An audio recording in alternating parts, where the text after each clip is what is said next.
મિત્રો આજનું આ જે સંમેલન છે એ સંમેલનમાં સૌ શાંતિ જાળવશો અને આપનો જે કોઈ પ્રશ્ન હશે આપના પ્રશ્નોનું ચોક્કસ નિરાકરણ આવશે. મિત્રો સાહેબ આપણા ધારાસભ્ય છે, વર્ષોથી વિકાસના કામો કર્યા છે,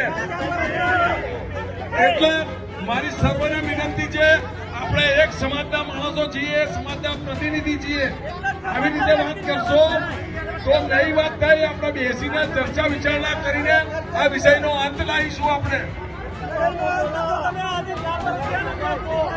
તમારો જે કોઈ નાનો મોટો પ્રશ્ન હશે, તમારા નાના મોટા પ્રશ્નનું નિરાકરણ અમે લાવીશું. સ્થાનિક સ્વરાજની ચૂંટણી તેના અંતિમ પડાવ પર છે, ત્યારે પ્રચાર પ્રસાર પણ પૂરજોશમાં ચાલી રહ્યો છે. આ બધાની વચ્ચે અમદાવાદના પૂર્વ વિસ્તારમાં ભાજપનો ઉગ્ર વિરોધ થતો જોવા મળ્યો.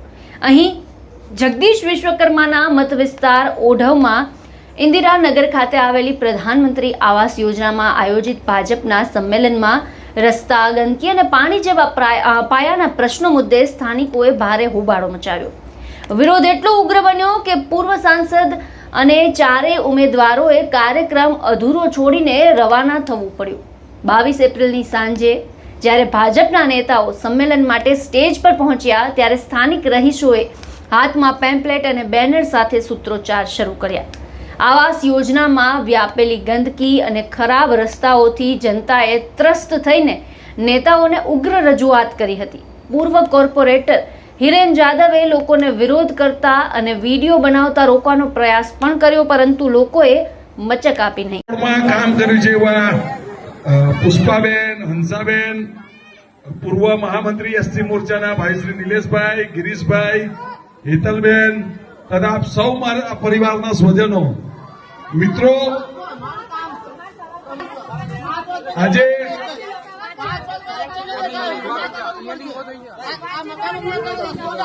અમારા માટે ઉતારી છે, પ્રજાના કામ માટે ઉતારી છે, પ્રજાના ભારત માતા કી, ભારત માતા કી, બોલો મિત્રો, પ્રશ્ન પૂછવા માટે જ આવે છે. ભૂમિ પર આપણે છીએ એ ભૂમિ પર આપણા સૌના માર્ગદર્શન અને પ્રદેશ અધ્યક્ષ માનનીય જગદીશભાઈ વિશ્વકર્મા સાહેબે જે આગેવાની લીધી છે, જેમણે 3 ટર્મ સુધી આ વિસ્તારનું પ્રતિનિધિત્વ કર્યું છે અને આજે જે ગુજરાતના પણ રાજ બતાવી રહ્યા છે એવા જગદીશભાઈ વિશ્વકર્મા સાહેબના નેતૃત્વમાં જ આજે ઓઢવણ અને આ બધું ડેવલપમેન્ટ થયું છે. મિત્રો, ડોક્ટર બાબા સાહેબ આંબેડકરને માન સન્માનની વાત હોય પણ તો પણ આપણી ભારતીય જનતા પાર્ટીની સરકારે જ આપણને માન સન્માન આપ્યું છે. મિત્રો, આપણે સૌએ સમજવું જોઈએ કે જન્મથી સુધીની યોજનાઓ પણ ડોક્ટર બાબા સાહેબ આંબેડકરના જીવન કલમ સાથે જોડાયેલી યોજનાઓનો પણ આજે ભાજપે આપવાનો પ્રયત્ન કર્યો છે. મિત્રો, આપનો જે કોઈ પ્રશ્ન હશે એનું આપણે શાંતિથી ચર્ચા વિચારણા કરીને આપણે નિર્ણય લાવી શકીશું.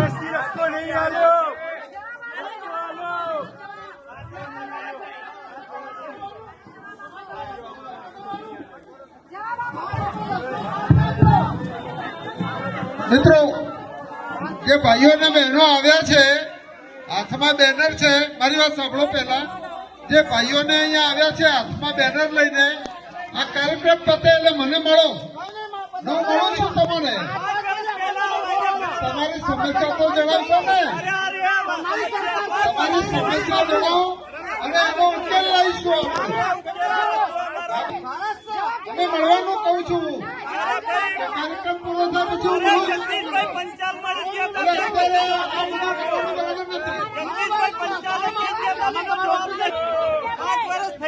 સોશિયલ મીડિયા પર વાયરલ થયેલા વિડીયોમાં જોઈ શકાય છે કે સ્થાનિક મહિલાઓ ભાજપના નેતાઓ પર પ્રશ્નોનો મારો ચલાવી રહી છે. એક મહિલાએ પૂર્વ સાંસદને સંભળાવતા કહ્યું કે તમે અહીં ડોક્ટર બાબા સાહેબને પૂજવા આવ્યા છો, પણ અહીંની ગંદકી કેમ દેખાતી નથી?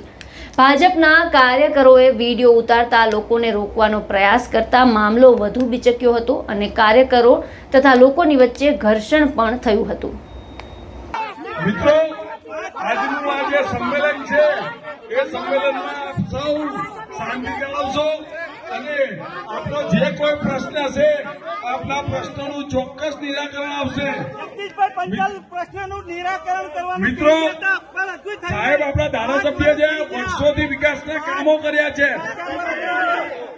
એટલે મારી સર્વને વિનંતી છે, આપણે એક સમાજના માણસો છીએ, સમાજના પ્રતિનિધિ છીએ, આવી રીતે વાત કરશો તો નવી વાત થાય. આપણે બેસીને ચર્ચા વિચારણા કરીને આ વિષયનો અંત લાવીશું. આપણે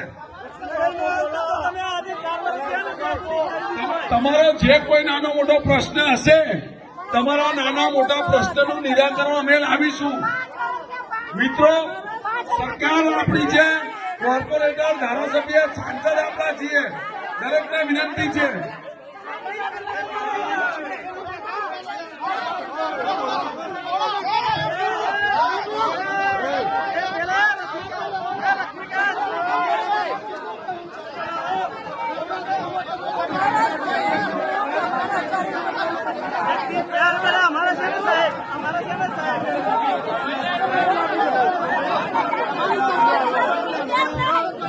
દરેક કાર્યકર્તા એમની જગ્યાએ બેસી જાઓ.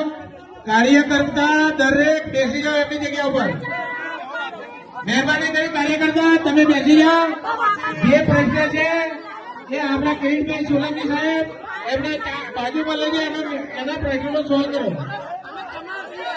લક્ષ્મીકાંત મકવાણા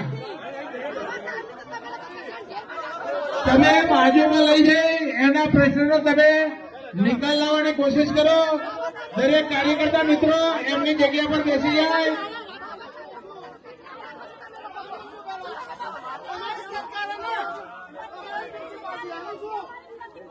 ધારાસભ્ય અને પ્રદેશ પ્રમુખ જગદીશ વિશ્વકર્માના મત ક્ષેત્રમાં આવતા ઓઢવ વોર્ડમાં થયેલા આ વિરોધની જાણકારી મેળવવામાં પોલીસ પણ નિષ્ફળ રહી હતી. જ્યારે સ્ટેજ પરથી નેતાઓએ બેસીને વાત કરીશું એવું કહી શાંત પાડવાનો પ્રયાસ કર્યો, પરંતુ લોકોએ રોષે ભરાઈને સ્પષ્ટ કહી દીધું કે પહેલા આ સમસ્યાઓ જોઈ લો, પછી જ પ્રચાર કરજો. અંતે પરિસ્થિતિ કાબુ બહાર જતા તમામ નેતાઓ સંમેલન પડતું મૂકીને નીકળી ગયા હતા.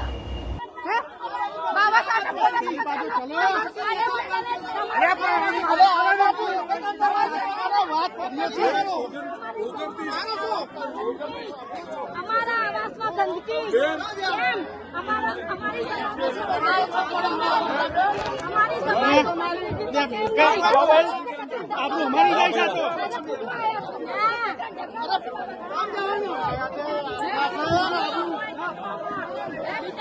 આગામી 26 તારીખે સ્થાનિક સ્વરાજની ચૂંટણી માટે મતદાન થશે અને તે પહેલા ભાજપને આ પ્રકારે વિરોધનો સામનો કરવો પડી રહ્યો છે. ત્યારે જોવાનું એ રહેશે કે મતદાનની આ પ્રકારના વિરોધની અસર મતદાનમાં કેવી જોવા મળશે. આપનું શું માનવું છે સમગ્ર મુદ્દાને લઈને અમને કોમેન્ટ બોક્સમાં જણાવો ને અમારી ચેનલને લાઇક, શેર અને સબસ્ક્રાઇબ કરવાનું ભૂલશો નહીં.